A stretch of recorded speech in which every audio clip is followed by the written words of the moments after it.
A heartbreaking day in Florida, and sadly an all too familiar one. 17 people are now confirmed dead. We know at least 3 people still in critical condition after police say that a shooter, believed to be just 19 years old, opened fire at his former high school. It's unnecessary. There's no words to describe how I feel right now. Like I was shaking, I was panicking. It was just all out panic about the school. They're looking for ways to reduce youth violence following the Florida school shooting. We see a lot of things that identify these killers, things like isolation, poor social structures, a feeling of victimization. But they said playing video games, 100 million people play Call of Duty. He said he trained on them. 69 dead on island in Norway, and he spent a year training on video games to prepare himself for this crime. The killer in Florida, he spent 15 hours a day on violent video games. The most all-consuming, all-pervasive thing in this guy's life are these violent video games. We must stop the glorification of violence in our society. This includes the gruesome and grisly video games that are now commonplace.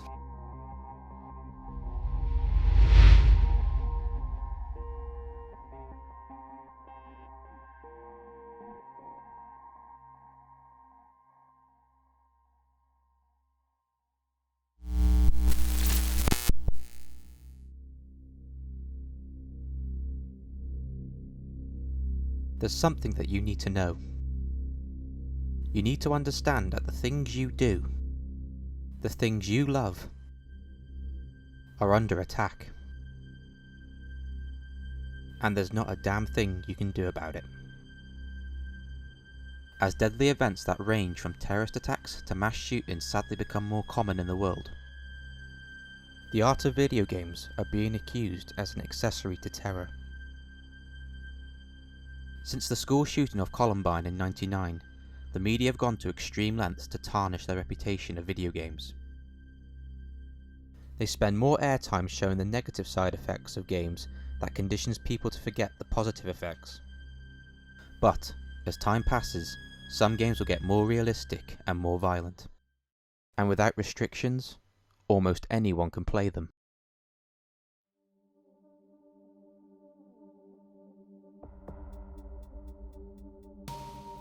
This is disbarred attorney Jack Thompson. He is known for criticising video games and their companies, and has campaigned to remove titles that include violent content off the shelves. The best known lawsuit of his was against Rockstar Games after 17-year-old Devin Moore, a persistent player of the game Grand Theft Auto Vice City, killed 3 police officers and escaped in a highway patrol vehicle in Fayette, Alabama. The events of the lawsuit were highlighted in the 2015 BBC docudrama The Game Changers. Did you write to the CEO of Take-Two telling him that you're gonna take him for every penny that he has? Yes, I did, and I don't regret it. 2 years later, Rockstar Games released their latest title, Grand Theft Auto San Andreas, which became a bestseller in 2004 and went on to become one of the greatest video games of all time. Like its predecessor, the game wasn't a stranger to backlash. In 2005, Patrick Wildenborg, a modder from the Netherlands, discovered a minigame within the original game code that shows the protagonist engaging in sexual acts with a non-playable character. President of Rockstar Games Sam Houser originally wanted to include this in the vanilla game, but to retain the M rating from the Entertainment Software Ratings Board, it was cut from the final product. The cut minigame will later go on to be known as the Hot Coffee mod. Grand Theft Auto is just one of the franchises to have received criticism for its obscene content. Others include Doom, Postal, Gears of War, and Call of Duty. The list goes on. The obscene content is the most focused feature that the media uses to change people's opinions about video games. So what do gamers think about this? They get slandered a lot for this, that, same as GTA. It is realistic, something like some of the games like that, but it's a game still, and if people are going to blame a game for going to do something horrific, then I would say that's very sadly mistaken, to be honest. I suppose when video games initially came out, I suppose most infamous is probably GTA. That many years ago, quite got quite a lot of like bad reputation, which I guess gave rise to a couple of groups that wanted to get video games banned. But nowadays, no, I don't think video games get a bad reputation. I don't think they are linked. In a way, I think these people who have done these sort of things are mentally ill. I don't think they are drawn from video games. I think it's the more mentally ill and how accessible these things are to buy weapons of this choice from a country. I believe that it should not be based on just a video game. I think these people are ill and they need to be treated, really.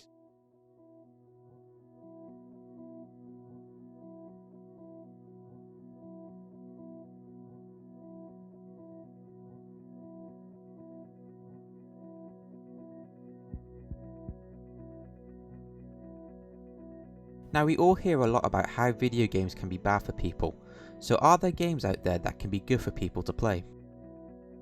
Well, there are tons of games that are designed just to benefit people's health and well-being, and even educate them as well.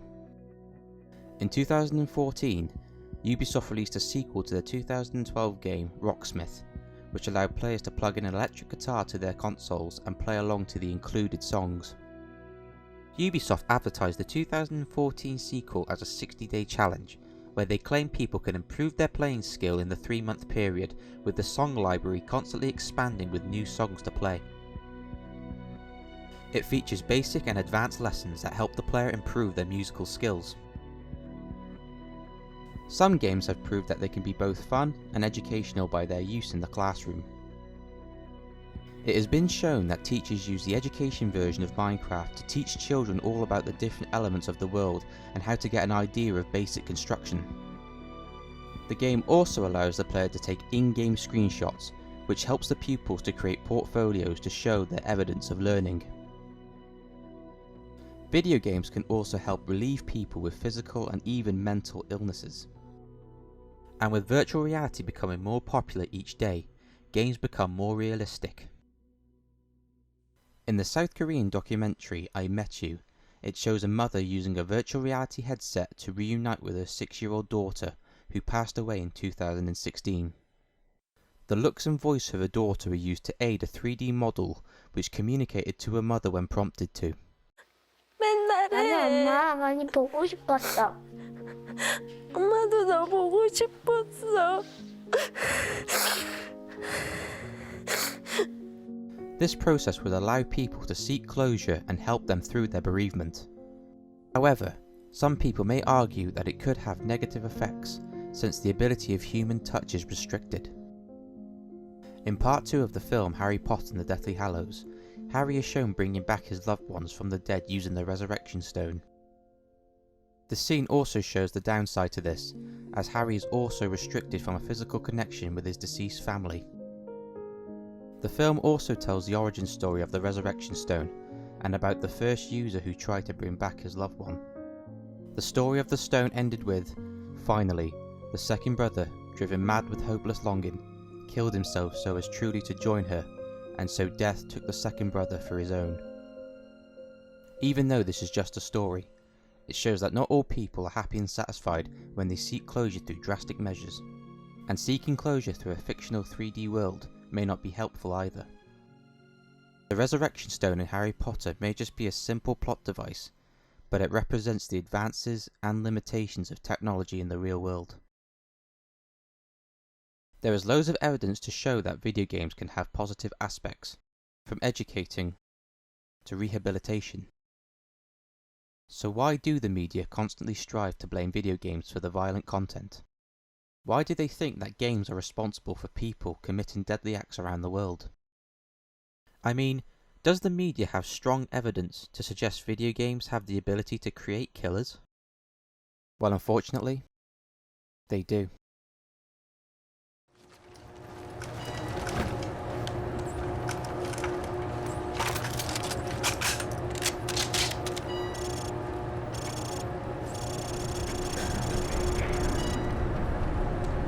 Z nami Bóg. Remember, no Russian.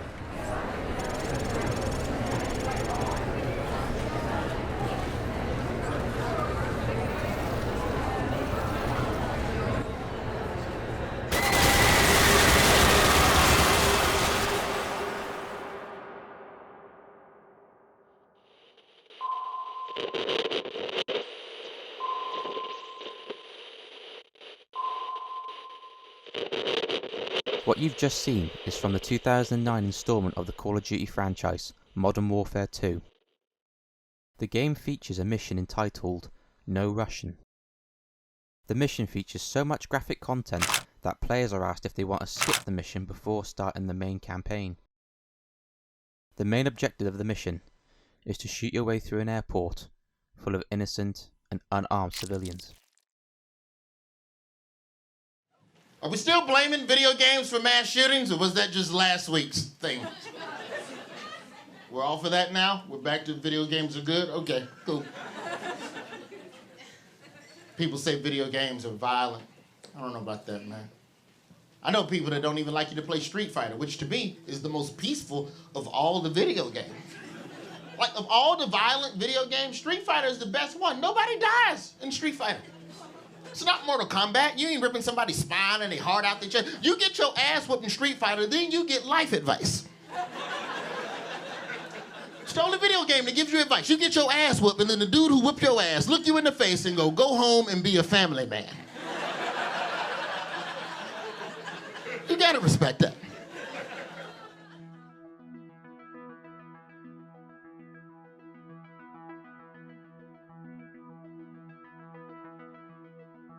There's something that you need to know. It's time to see the bigger picture. The statement that video games are the cause of violent behaviour is nothing but an excuse. An excuse that people will eventually start to see through. If you still think that video games are the sole reason of people causing chaos in the world, here are some other questions I want you to think about. When was the last time you saw a painting, a book, or any other art form being subjected to controversy in the news for the cause of violent behaviour? Well, back in the 1950s, comic books got singled out thanks to Frederick Wertham's book, Seduction of the Innocent. The book explained how comic books had a negative influence on children and played a part in juvenile delinquency.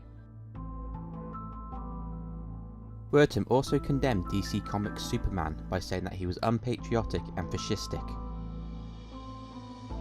If video games are the cause of mass shootings, ask yourself, out of the many countries that allow the sales of video games, why do the countries that have strict gun laws have little to no crimes related to gun violence?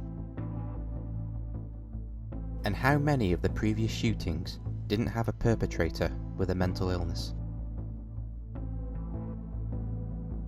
The media need to start turning their attention to gun control, mental health awareness, and other possible factors. It's not the game that's being played. It's the player playing the game. There are millions of players around the world that play violent video games that wouldn't dream of harming anybody. These are the people who play games simply because they love to play them. And these are the people who will continue to buy them and support the companies who make them. Because of this, video games will not disappear anytime soon. And there's not a damn thing that the media can do about it.